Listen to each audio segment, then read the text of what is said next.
Ibalita Production.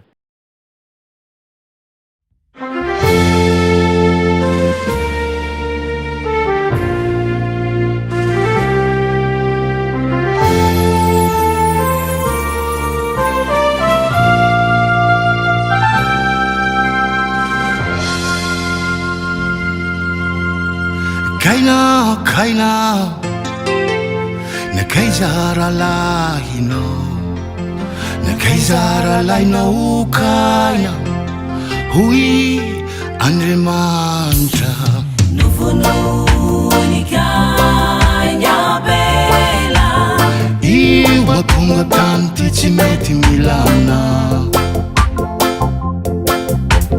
novononika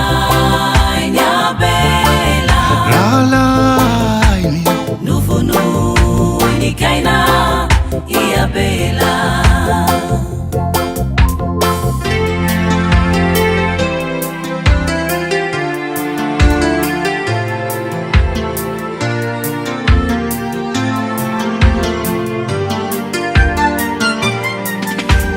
Tsiarunova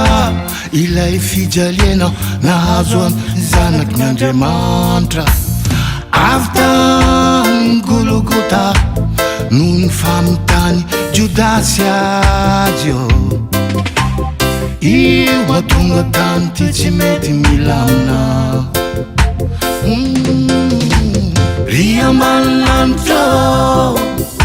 fa vitsy andro sisa angamba ho iaho omanonidianao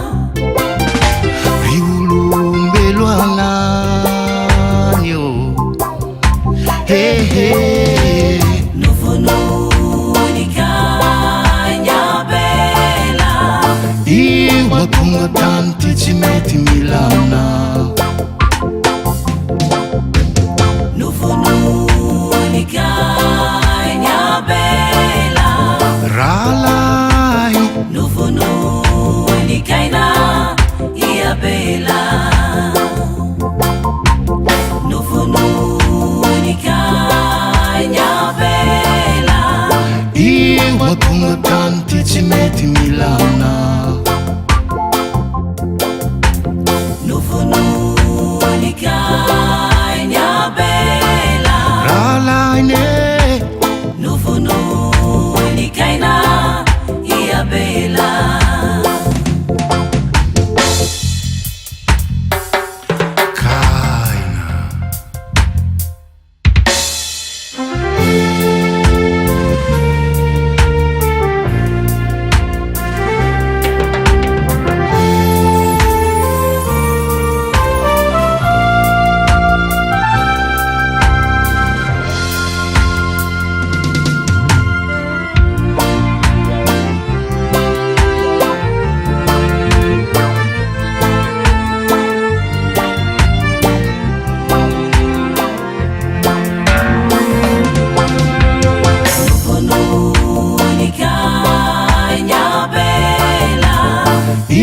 mahatonga tany ty tsy mety milamina